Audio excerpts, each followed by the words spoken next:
Topic है energy flow in the food chain, मतलब energy हमारी कहाँ से स्टार्ट होती है, कैसे फ्लो करती है। तो हमारी ये एनर्जी कहाँ से स्टार्ट होती है, सन से। तो ये हमारी एनर्जी कहाँ से स्टार्ट हो रही है, सन से स्टार्ट होती है। फिर बाद में ये हमारे एनर्जी कहाँ तक पहुँचती है, प्लांट। प्लांट के पास ये एनर्जी जाती है और प्लांट अपना क्या करता है, मेक फूड। प्लांट फूड बनाता है।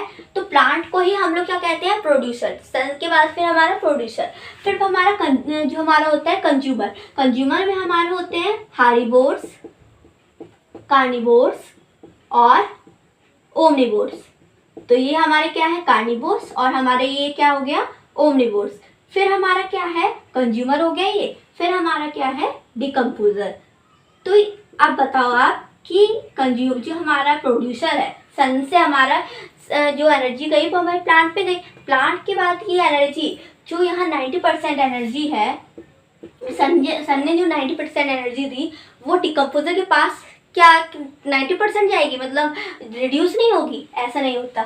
यहाँ 90% है तो हार्बिवोर्स में थोड़ी जो एनर्जी है वो कम हो जाएगी, रिड्यूस हो जाएगी। फिर हार्बिवोर्स के बाद फिर कार्निवोर्स होंगे, उनके पास एनर्जी और कम होगी। फिर कार्निवोर्स के बाद जो ओमनिवोर्स होंगे उनके पास एनर्जी कम हो जाएगी। फिर यहाँ पर जो एनर्जी पहुँचेगी वो सिर्फ ओनली 10% एनर्जी रिटर्न होती है नेचर में। तो ये हमारा क्या है, energy flow in the food chain. Next हमारा कि importance of food chain. Food chain क्या इम्पोर्टेंस है, फूड चेन इसलिए हमारे लिए इम्पोर्टेंट है क्योंकि ये हमारे नेचर को बैलेंस रखता है।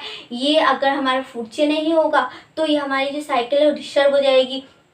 हमारे ये क्या है, फूड चेन हमारा जो इकोलॉजिकल बैलेंस है उसको भी मेंटेन करके रखता है कि अगर हमारा एक एनिमल डिसअपियर हो जाएगा तो हमारी ये साइकिल डिस्टर्ब हो जाएगी। जैसे हम लोग एग्जांपल है कि हमारी फ्रॉग है, फ्रॉग अगर डिसअपियर हो जाए तो फ्रॉग डिसअपियर हो जाएगा तो ये फ्रॉग हमारा क्या खा रहा है, इंसेक्ट को खा रहा है ना, तो इंसेक्ट का नंबर हमारा इंक्रीज हो जाएगा। अगर इंसेक्ट का नंबर इंक्रीज हो जाएगा तो जो फार्मर्स है जो क्रॉप्स को लगाते हैं तो वो सारे क्रॉप्स हमारे जो इंसेक्ट वो डैमेज कर देंगे। तो ये क्या है कि हमारा जो एक एनिमल है वो डिसअपियर हो रहा है तो हमारे ये साइकिल पूरी डिस्टर्ब हो जा रही है। तो हमारा अगर हम लोग कहें बिग हो या स्मॉल हो, कोई से भी एनिमल्स हो, छोटे हो या बड़े हो, वो सारे एनिमल्स हमारे जो नेचर है उसमें एक स्मॉल रोल या एक इम्पॉर्टेंट रोल प्ले करते हैं।